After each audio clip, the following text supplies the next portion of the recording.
Bienvenue dans le Sweet Papy Podcast. Cette semaine, j'ai fait 3 découvertes que je vais vous partager. D'abord, la signification du terme éthologie. Ensuite, que la mémoire des sèches ne décline pas avec l'âge. Et enfin, que la stimulation alimentaire et celle du groupe donnent toujours des résultats fantastiques. Ah, j'ai oublié, j'ai fait toutes ces recherches parce qu'on m'a traité de vieille en fait. Et on m'a fait comprendre qu'à mon âge... Allez, la suite après le jingle.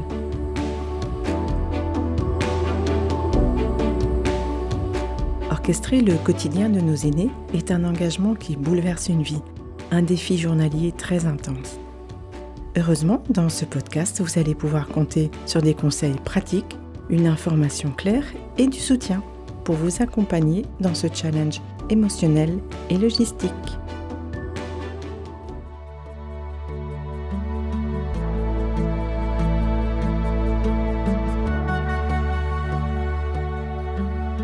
Donc en premier, l'éthologie, c'est l'étude scientifique du comportement des espèces animales, y compris l'humain, dans leur milieu naturel ou dans un environnement expérimental, alors par des méthodes scientifiques, d'observation, de quantification des comportements animaux.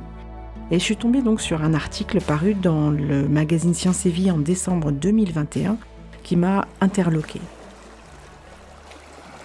Saviez-vous que les vieilles sèches arrivent à former un souvenir complexe plus rapidement que les jeunes? Les chercheurs britanniques ont offert aux céphalopodes des crevettes fades à 2 endroits différents et à des heures complètement différentes. 3 heures plus tard, leur crevette préférée exactement au même endroit. Et puis, 1 mois plus tard, les sèches ont dû choisir. Si elles mangeaient les crevettes fades, les bonnes ne leur étaient pas apportées. Résultat, elles ont toutes attendu le repas le plus savoureux. Les vieilles s'en souvenaient plus vite que les jeunes. L'épicentre de leur mémoire est très résistant à la dégénérescence liée à l'âge. En fait, l'intelligence animale, si on pouvait en greffer à certains, ça me conviendrait bien. Bon, il n'empêche que j'étais outrée et énervée après qu'on m'ait infligé que, passé un certain âge, gna gna gna gna gna gna. Je pensais aussitôt à mes sweet papys, à tous les seniors à qui on bloque l'accès à des aides, à des services sous prétexte qu'à 60, 70, 80 ans, on ne peut plus vous assurer. On ne peut plus vous vendre de crédit, on ne peut plus ceci, on ne peut plus cela. En fait, il suffit de taper sur Internet « emprunter après 50 ans » pour tomber sur une pléiade d'articles élogieux avec les termes suivants. Emprunter après 70 ans est-il possible? Calculez la perte de vos garanties après 60 ans. Prendre une assurance vie après 80 ans, les premières difficultés. Que des termes pessimistes et fermés. Sans parler pour ma génération de quinquas, nous sommes soi-disant moins performants et plus réfractaires aux changements et aux nouvelles technologies. Alors je voulais, comme les vieilles sèches qui ne perdent pas la mémoire, vous raconter qu'il y a quelques semaines, je suis allée à Paris pour participer à une conférence sur l'entrepreneuriat et puis à une formation sur le podcast pour améliorer le mien.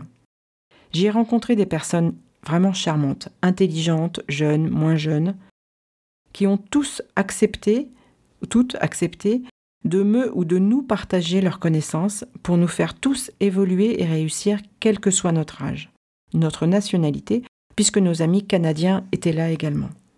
Chacun avait sa spécialité et acceptait de la partager. C'était vraiment formidable. Donc au passage, merci à tous.